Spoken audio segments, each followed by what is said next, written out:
You're listening to Errol Parker and Clancy Overall, editors of the Betoota Advocate on Desert Rock FM. Welcome back to the Betoota Advocate radio show, recording live here in the Budgie Smuggler booth in downtown Betoota in the Old City District. And today is a momentous occasion for the Betoota Advocate radio show and for the newsroom downstairs. We have a visitor that we're all excited about having in the building, someone we've been chasing for quite some time. And we're lucky now. In COVID, everyone's kind of travel patterns, and in fact, everyone's kind of work-life balance is a bit off, and so we were lucky enough to have this bloke coming through town. That is great excitement. You're, of course, joined by myself, Clancy Overall, editor of the Betoota Advocate, and editor-at-large, Errol Parker. How are you, Errol? Good to be here, mate. Still running outside. Yep, still raining. It's a bit wet. And luckily for today's guest, there's a pub down the road that we can all go and pull into afterwards and find a little port in the storm, if you will. A lot of the locals will be very stoked about him being here. Thank you for joining us, Shannon Noll. Thanks, boys. It's great to be here. You're back on the road. I mean, obviously, this pandemic has been crushing for a lot of live performers. Yeah. But, you know, like everything, like Jurassic Park, life will find a way. Oh, I'm glad it has, mate. Yeah, it's things are starting to open up again. You know, Yep. It's obviously very touch and go with the numbers side of things. Mm-hmm. You know, it's very hard. You know, like it's hard enough for venues to make money out of it anyway, let alone 25%. You know, capacity. So, you know, we can just hope that it moves quickly through the stages, I suppose, and we can finally get some decent numbers in there. The big question for me is the social distancing. That sort of seems like the new norm. So I think we're all fucked if that's the case. Sitting down, listening to Nolsey. We could have got 600 in here. We can only get 60. Yeah. So, but anyway, hopefully, you know, just to be out and play a gig again, mate. I did Darwin on the weekend, which was fantastic. So it was really good to get back on stage again. Now, Shannon, as a farm boy from central New South Wales, how does this drought now that's affecting the music industry compare to the Millennium Drought? Mate, I'll tell you, very similar. That's for sure. I can't believe that I can cop it both ends, if you know what I mean. Straight off the farm out of a drought, and then this happens. But you know, I mean, obviously, there's no comparison, mate. I mean, theirs was the worst drought in 100 years, and I suppose people in that situation have a capability of preparing to whatever degree they possibly can in some way by storing hay or something like that, you know. But what we're going through was pretty, you know, hard to prepare for, obviously, because it just came out of the blue. But yeah, I think farm folk, mate, are hardened to this sort of thing, and it happens on a regular basis. I think you're mad if you're going into farming think you're never going to be affected by a drought. So it's not real estate. No, that's right. You're not selling apartments in Sydney, mate. That's right. So, you know, hopefully the countryside looks great now, you know, especially with rain outside and at the moment. It's great to see. You know, I love seeing rain. I think it sort of always annoyed me a little bit when I'm in Sydney, people going, oh, it's bloody rain. I'm going, I love the rain, you know, especially being on a farm. It's sort of rain means life and rain means a future. So, you know. So are your brothers still out there? My one brother is, the other one's living up in on a little block in Casino, just out of Casino. So, yeah. The sweet country. Yeah, so they're looking this morning, they're allowed back into Queensland, bit by bit, I suppose. The border towns are growing. Yeah. Now, I remember seeing the Noll brothers Gimpy Master Crowbar 1 a.m. I've got friends in low places. That's right.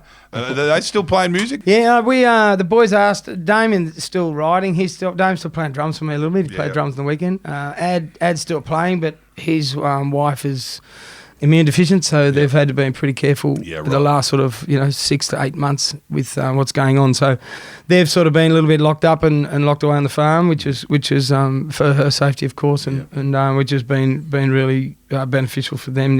Sort of keeping away from it. But when we get together, we always try and pull out the guitar and that. Oh, and that's what we always did. I remember when we were young, we'd walk down the street in the Cross, coming down to watch a cricket or something, and we'd give a busker $20, because they're normally used to 5 cents or whatever, $1 or $2 whatever.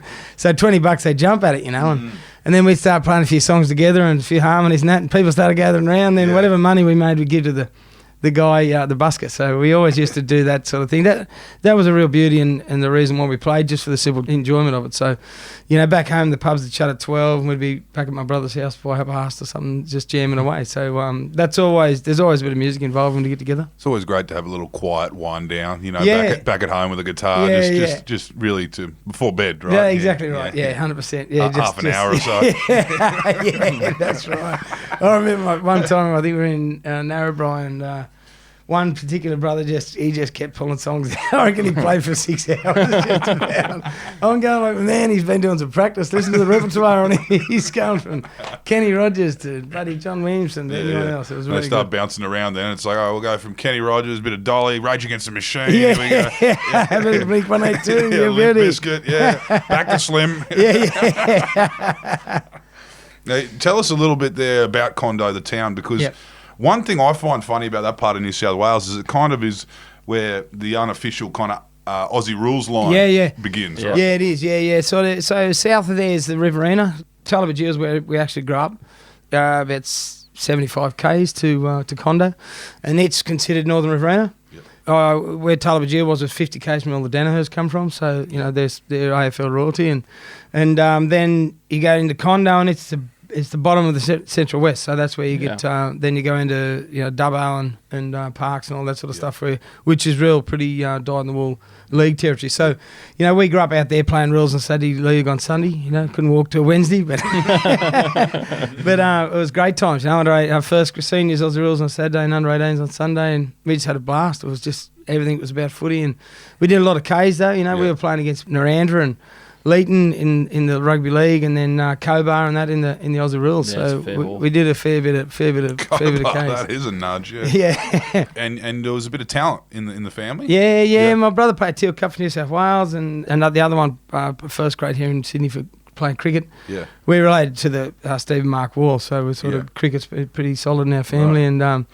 and golf and everything. I suppose growing up on the land in a small town like that, sports everything. You play whatever you can to fill in the gaps, in between going to the pub, which something to get you out of the pub. But it was always it's that social thing that's built around sport in small towns. Like I remember growing up playing night tennis. Yep. And we were part of a night tennis team that, as we played different other teams Tuesday and Thursday nights and stuff like that. But it was just great because I suppose before video games and all that sort of stuff, we're just out playing sport, so it was really good.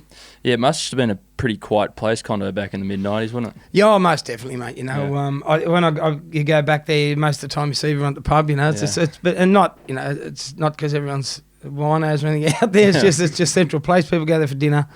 And that's where you sort of run into everyone. So it's just a good social sort of place, Another guest we had on recently, Jeff Thompson. Oh yeah, Australia's fastest bowler. His family from out there too, Condo. Yeah, right. Yeah, okay. So, it must be a little bit of a, I guess you'd say, a little bit of a feeder club. Yeah. Feeder town for Australian sport. Right, yeah, sure. And I'm sure you've kind of gone over this journey many times, speaking to the mainstream media.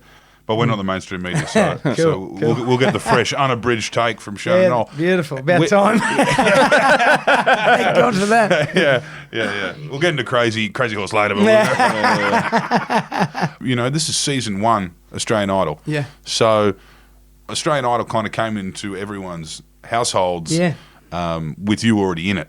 How did you stumble across this thing that no one knew anything about at that point? Yeah, it was really strange actually. I'd seen a couple of ads, and a few people had said to me, because we had a cover band cruising around Forbes, from Forbes of Bathurst to down to Wagga and Lake Jellicoe and all around that sort of area.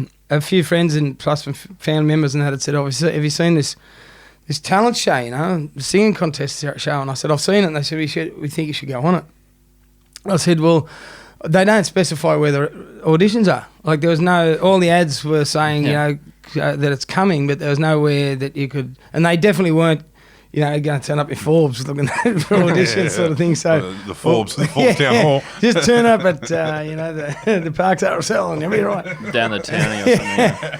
It just was pretty much luck, really. I was, so I was on the radar. I was sort of looking into it, and then I was happened to be down in Melbourne for my wife was down there for dress fitting for her sister's wedding, and I went down to pick her and my two little blokes up. my sister-in-law down there said, "Oh, have you seen the ad? You should go on it." Same sort of deal. And I said, "I don't know where the auditions are." So she jumped straight in the computer. I probably should have done that in the first place. But yeah, and she said, No one's telling me. Yeah, Where am I going to find out? Yeah, because I wasn't big on computers, because back in them days on the farm you didn't need one, but now, of course, they drive your tractors. Yeah. And you'd have to turn the landline off to get on. That's right, they'll modem. But yeah, so they happened to be in Melbourne the following weekend. So I rang my brother, who was the coach of the footy team, and we'd forfeited twice. And if you forfeit 3 times, you have to fold. And my grandfather played for that club, my dad played for that club, my brothers and I did as well. So I said to my brother, I said, "Oh, you know them auditions," because he'd also said to go on it. I said, "They're on here in Melbourne next weekend, but I've got to come out and play footy." He said, "What?" I said, "Because if you forfeit again, we'll be kicked out of the comp." And he said, "Look, I'm the coach." He said, "Don't worry about football, just stay there and do that." And as it was, we only got 13. We needed 15 to field a side. So if I'd have gone home, we'd only had 14, so we'd have folded anyway. Yeah, right. So it's not a sliding doors moment. No, not at all. The club was folding, mate. Get out of town while you can, Shane. Exactly right. Yeah. So, and then so I got up at 5 o'clock in the morning, went over and lined up with 6,000 other people. And who was it that you reckon had a shine for you out of the panel? I was pretty lucky, actually, because there was 100 of us put through over 2 days, and I think there was 8,000 people or something auditioned them 2 days, and we had to come back on the Tuesday. And I was really late in the afternoon. There's some bloody great singers in that room on that Tuesday, and they just kept coming out, with their head in their hands, going like, "Oh, Dick as an arsehole." And I'm going, "Oh, this bloke's going to eat me alive," And then, funnily enough, I was always a big huge Southern Suns fan. Hold Me in Your Arms popped into my head, and I hadn't thought about that song in years and years, like probably 4 or 5 years, I suppose. And it just popped into my head again, and I got up in there and they said, "Oh, dear, have you got any other songs? Have you got any Aussie songs?" And I said, "Oh, yeah, I have actually." So I sang Hold Me in Your Arms, and the producer goes, "That's the one."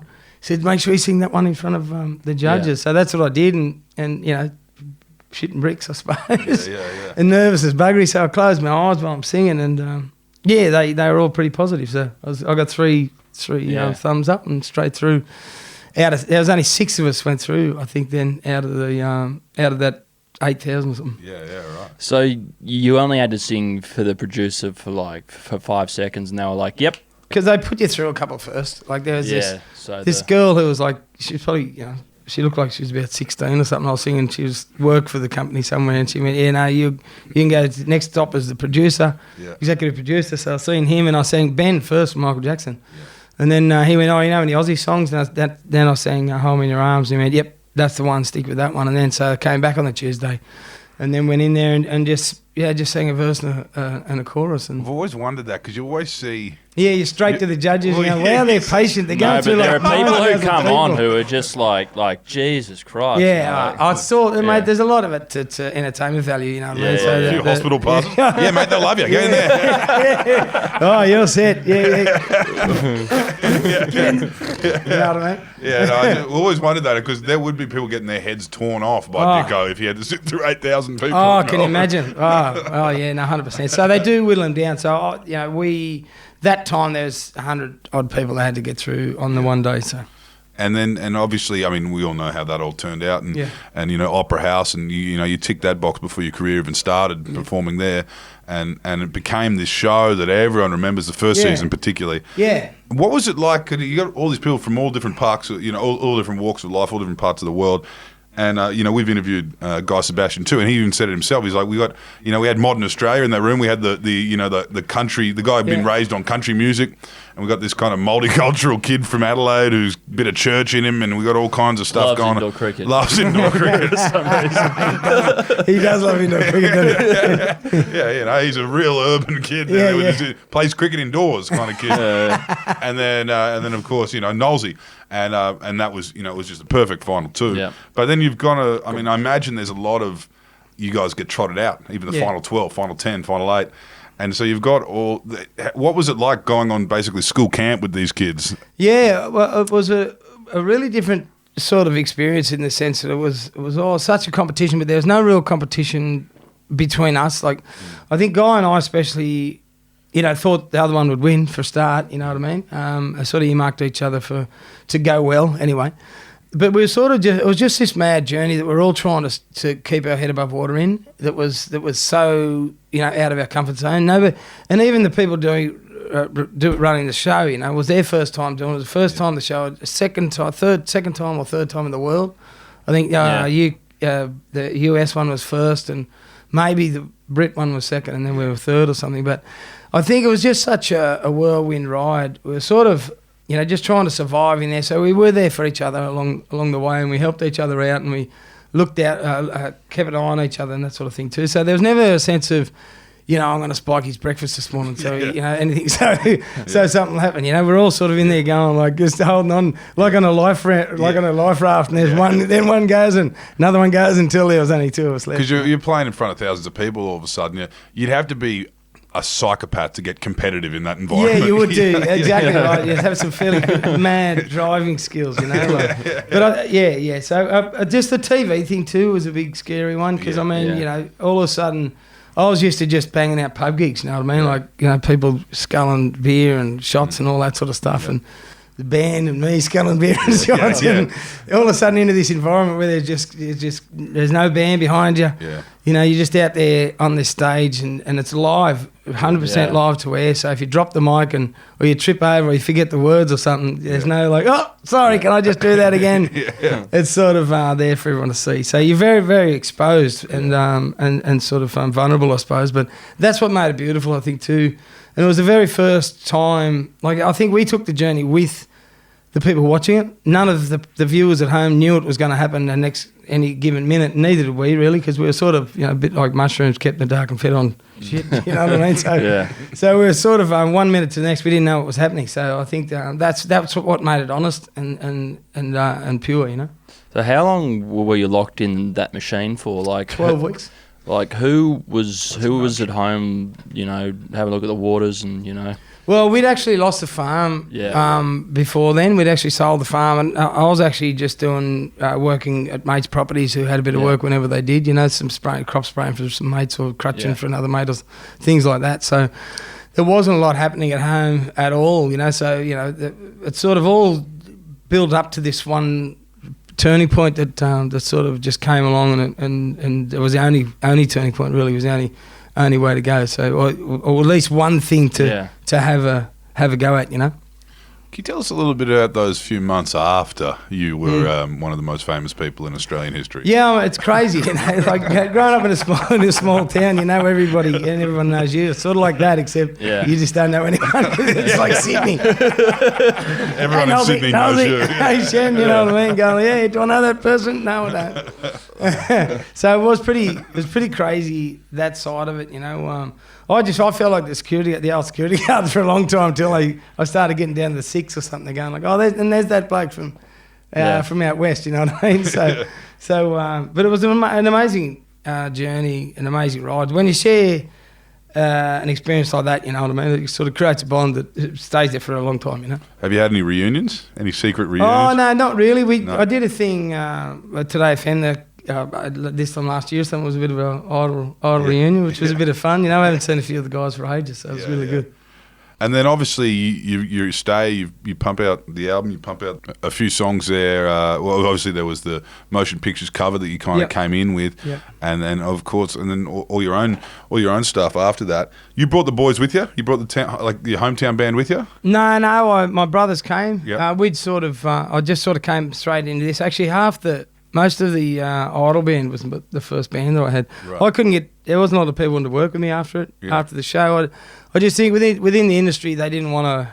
They really loved to hate it because it was like singing the shower and then you can have a number one. All these people in the industry going like, how hard I've worked. Yeah. So, but they didn't understand. The session artists. Yeah, but the biggest thing with it was the whole top 12 had been performing and touring for years and years and years. So it wasn't just I sang in the shower last week and now I'm a recording artist, So, but within the industry it was this is just total bullshit and all that sort of stuff. So it was really hard to get any support. So I couldn't get a production company to work with me, so we couldn't in front of house and musical equipment and stuff like that. Really? no one wanted to borrow it. Bit of a black flag raised on you. Yeah, a little bit. But then the first, 90 shows sold out, so they were pretty keen to get on board after that, of course, you know what I mean? Yeah, this guy might be a star, you know. Yeah, we might make some money out of him. So what was your experience like, entering the machine that is the recording industry? Like, were you a bit kind of naive at the start? You didn't really... Yeah, of course, the business itself as a whole nother beast, you know what I mean? But, I've done a little bit of dabbling in recording and stuff like that and writing and things like that, but we were mostly a pub rock band, Yeah. We had a few originals and that sort of stuff, but we weren't trying to get a record deal or anything like that. Right. So it was a little bit of a different step to performing your own music and writing your own music. I think Mark Holden said to me one time, writing's like an art form, you can get better at it the more you practice, which I definitely agree with. So over the years, I got to become a better writer than I was at the start. At the start, they sent me out of the States to write with people like Desmond Child, who's written like 58 number ones. And everything I'd say, he'd go, no, you can't say that. And I'd go, well, I'll just go and lay down and then have a sleep. And then when it's finished, you just tell me. Yeah. But you learn so much off these people, and because everyone has their own way of doing things and songwriting in general. Yeah. So you're just like a sponge, I suppose, in the early days, But obviously, too, it's a very cutthroat industry, and if they're not making money out of you, you're pretty fastly chucked on the heap, So have you felt like that a few times? Because obviously, there's so many different incarnations of Nollsy. Like you're always, 1 minute, it'll be the Australian Idol kind of flame has died down, and you're still on the circuit, and you're still doing the musters and that kind of stuff, and then all of a sudden you're doing a Origin halftime or something like that, and so you've kind of got you ups and downs. Have you felt that throughout the career? Oh, most definitely, and sometimes it's just sort of no matter how sort of desperate sometimes it's gotten, there's always something that pops up that keeps it going. It's sort of, I'm sitting there going like, that's it and done and dusted, and then all of a sudden an opportunity will pop up somewhere and they'll throw you a lifeline type thing. But that's it's the same with actors, I suppose. They mightn't do anything for 10 years, and all of a sudden they just jag a role and they win an Oscar for it or something. Travolta 101. I don't think you're that bad, mate. Travolta, where the hell did he go? Pulp Fiction is back. Yeah, exactly. Another thing that leads me to the next question, you definitely had a social media overhaul at one time, There was something happened in Australia where obviously your comments were loaded up with blokes asking to borrow your lawnmower. Yeah. And that's like the quintessential Aussie bloke is Shannon Noll, and that's how they're going to treat you. Yeah, it was really funny because that sort of came about over a series of posts, and it created this just machine, So the first one, there used to be a writing thing here in Sydney late in the year. It was 50 songs in 5 days, so a heap of writers come together, a heap of producers come together, and so you send you off in groups of 4 and you just write for the whole week with different people. Anyway, on the Wednesday night, there's American producers always there, and he would cook fish tacos. And I'd never made it to the Wednesday night, so I said, hey, because I don't mind cooking at home. And I cooked this fish tacos at home. And I'm pretty proud of them. So I went, chucked a photo up there, not even thinking about it, and all of a sudden, but that's not the first fish taco. So I went, oh, crikey, I should have seen that coming. Anyway, then about 2 weeks later, I was in the Cross, just in a recording studio, and I found this $5 note in the ground and had stains and rips, and I was just intrigued, going like, well, if that $5 note could talk. So I did a post about that, and then people started going, oh, mate, that's my $5. I'll grab that off you whenever I can. And them two things morphed into this whole way of answering every post I did, And I started off with a sexual connotation. I bet that's not the first. So, I was visiting my horse one day, and I said, I love this beautiful little horse. She's a ripper. Just a shame I didn't have time to ride her. I was baiting him with that stage. Man, but that's not the first filly you've ridden. And then it just turned into I borrowed everything from Whippersnippers to Harry Potter box sets, Friends trilogies.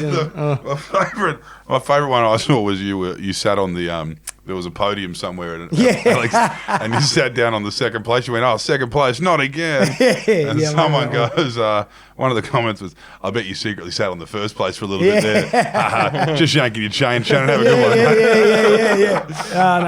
That was very funny there for a while, absolutely. But can you tell us why you passed up the offer to play the King of the Mountain, Peter Brock? I didn't. Mate, I didn't pass it up. No. That's fake news. Yeah, that's fake news. Yeah, I'll tell you what actually happened.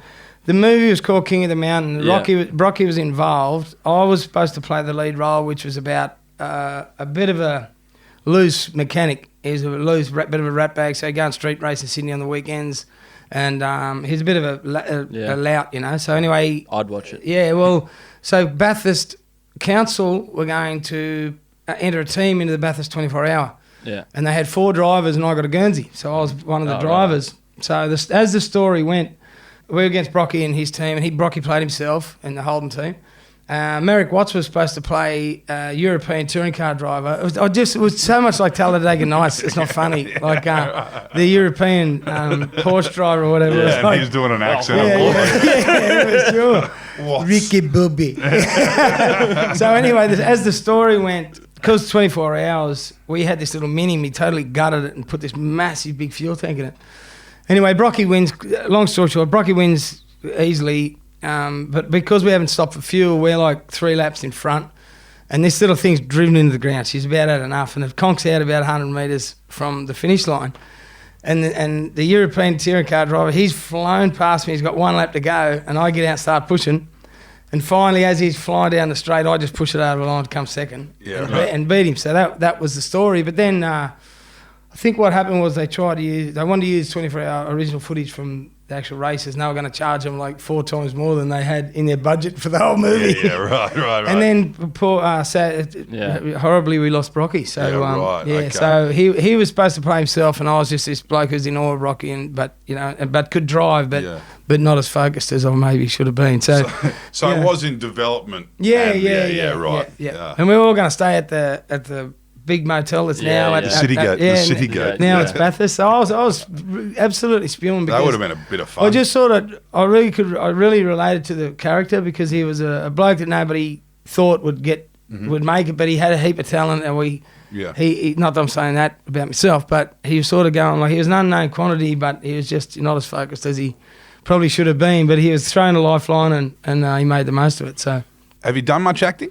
A little bit, yeah, here and there. I actually did a short film when I was about 15 with one of my best mate's brother was producing it. So I'll have to get out one day. It was pretty classical, yeah. Yeah. Well, we'll put the word out now. Screen Australia. Yes, we have. So we have the next Hemsworth in waiting sitting here. Yeah. I'm going to grow a bit. Them boys are tall. Good fellas, mate. Yeah. Mate, this is a question that was put to us by a lot of our readers. They want to know about the birth of the soul patch. Yeah. Well, it originated because I couldn't grow a decent enough goatee like my brothers had. Yeah. And then, you wanted the chin strap. Yeah. And then my mother, my missus didn't like it. So I went, well, fucking don't tell me what to do. I'll keep it. So then I obviously kept it. Yeah, and it was hard to control. It had a life of its own. That thing, you wake up in the morning, all the vodka's gone. You go like, what's happened? Oh, I know what's happened. And there's a little soul patch on the lounge. Just going. The flavour saver. It was like that. This is going to hurt Shannon tomorrow, but. How long did you have it for? Oh, years, long time, mate. Yeah. Probably it was really funny because after the show, there was like this unspoken bond between me and every other dude that had one. We just walk down the street and they go, hey. The nod, the nod. That was really cool. Now, I said this isn't mainstream media, so we're not gonna sensationalise things. Yeah. But you've had a few incidents over the years where you're just being a run of the mill bloke. Yeah. My question to you is, we don't want to talk about any of that. They've missed out on a lot too, right? You've been touring with bands for so long. I always wonder that. I reckon blokes touring pubs get into more trouble than Shannon Noll does. Yeah, mate. It's rock and roll, but there's some crazy shit happens, man. Far out. Like I've seen a lot of stuff over the years. Blokes jumping off stage just starting to punch on it with people in the crowd. The Daily Telegraph would love this, wouldn't they? Yeah, for sure. Not that I did that. There's a whole current crop of musicians that are coming up, who haven't had the privilege of performing where there's no camera phones. No, well, exactly right, mate. But that's brought down football stars and there's a lot of politicians. You name it. They should have come out with a disclaimer on that bastard. No, but I mean, I grew up on stories of Jimmy Barnes and real rock and rollers, man. You know what I mean? So that sort of thing to me, like, not that I was ever went out looking for trouble. It was just misreported on most of it. There's some goose from Adelaide gets up there, goes, he's trying to get in. We'd been in there for 4 hours, mate. You know, they ripped me off money, that's all. And I tried to get it, I'm leaving asking for the money back, that's all. And they went, talk it out the front. I'm going, just give us the money back. Yeah. And no one cared when they reported it. They were like, if anything, everyone was like, good on you, Nollsy. Yeah. And I'm going like, well, man, how many, because bands, like half the bands on the bill that afternoon said they were going to that place. Yeah. Because it's just a go-to place where you don't get annoyed because everybody else in there doesn't want any selfies while they're in there either, you know what I mean? So you don't have someone coming up going, you go home to your missus going, I got a selfie with the choir boys last night. What's that in the background? I mean... Where were you with them? Yeah, that's right, yeah. What is the wildest town you reckon? I've seen you in a few towns. I've seen you in Broken Hill, I've seen you in Bathurst. I've seen you in Toowoomba. Gympie. Yep. Gympie. Yeah, you had the main stage there, actually. Yeah, Gympie's great, yeah. I reckon... what's the big one just out of Perth? Kalgoorlie. Kalgoorlie, yeah. Oh, Kalgoorlie, yeah. Because they go, like, you're going down the pub to have a look at the skimpies, and I'm going, like, what, they got seafood down there? I thought it's scampies they have, I don't know.